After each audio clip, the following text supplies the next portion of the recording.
it. But first, let's talk the number one quarterback, the number one player in the class of 2024 is finally off the board. Dylan Raiola committed to Georgia yesterday. Not the first five-star QB for Kirby Smart, but maybe the first five-star QB that earns QB1 for Kirby. I don't know. You wrote about it yesterday. Former Ohio State commit, had ties to Nebraska. He decommitted from Ohio State in December. Apparently, Kirby jumped right in. Winning the national championship a few weeks later didn't hurt the Bulldogs' case, and ultimately he's going to land in Athens. Yeah, and fourth five-star quarterback that Kirby Smart's landed, obviously getting the top player of the country. And as you and I were talking about yesterday, it shows a little bit of the evolution of – I was getting some flack on Twitter for calling it a dynasty, but I mean, back-to-back national championships, in line for a third one, you can call them, it's getting there. And to add that on top of all the things they already have, Kirby, funny as it is, for everything that Georgia's accomplished, the one criticism still that gets lobbed at Kirby is that he messed up Justin Fields. And I think that sticks here. Maybe Raiola sees the field. They can still recruit elite players at the position. So it's a huge get for Georgia, obviously. Yeah, I mean, Alabama won national championships with guys that weren't first-round picks at quarterback. And then now they've had 3 straight first-round picks, and they recruited Jalen Hurts, obviously, and had him start for a year. And so now Georgia has won with guys who have not been first-round quarterbacks. So, talk about a dynasty. I mean, they were in overtime in the national championship game, then won 2 titles and a preseason one next year. So, yeah, we're well underway of a Georgia dynasty right now. And, yeah, they haven't had really a first-round QB at the controls. And then, Saban later in his tenure right now, he's got first-round QBs. Now he doesn't have a first-round QB next year, and we're like, oh, my goodness, we got big crisis in Tuscaloosa right now because they couldn't find anybody this spring who's not going to be a first-round quarterback. Well, Saban has won without first-round quarterbacks before, but now Smart, again, seems to be following the Saban pattern, and now, maybe he's going to be – because I watched him I watched some of his huddle highlights. He does. He's got the measurables. It's fun to watch him. I mean, high school offenses are not very complex, obviously. So his decision making is, to be determined. But great body. Doesn't run a ton, but can avoid the rush. Does a little bit of the Mahomes thing where he's like scrambling to his left, but throws it to his right, opens his hips up, and can still get something on it, kind of thing. Impressive. All huddle highlights generally are impressive, but right.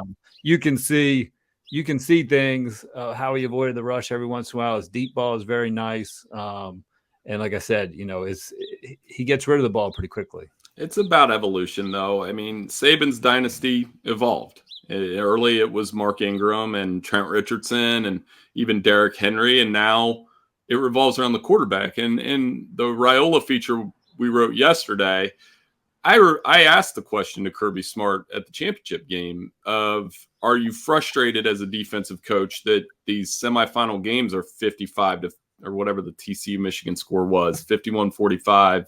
And remember, he played in a Rose Bowl with Oklahoma that got near the 50s in overtime. And he said, well, it's an offensive game and you need to adjust. And that's a defensive coordinator saying it. And I've been around enough defensive coordinators. They don't like offense. They don't like when people score. They don't like games like that. I don't like games like that. I joke with you all the time. I hate 51-45 games because it shows that nobody can tackle or execute on the defensive side. But so to get him, I mean, yeah, it's the most hyped quarterback they're going to have since Matthew Stafford, since they didn't keep Justin Fields. And Stafford was part of a group that had A.J. Green and no Sean Moreno, and they didn't win a national title, but they were very good. So, again, to me, it's just Georgia flexing, basically, and saying we have all this NFL talent. Now we can get the top quarterback in the country.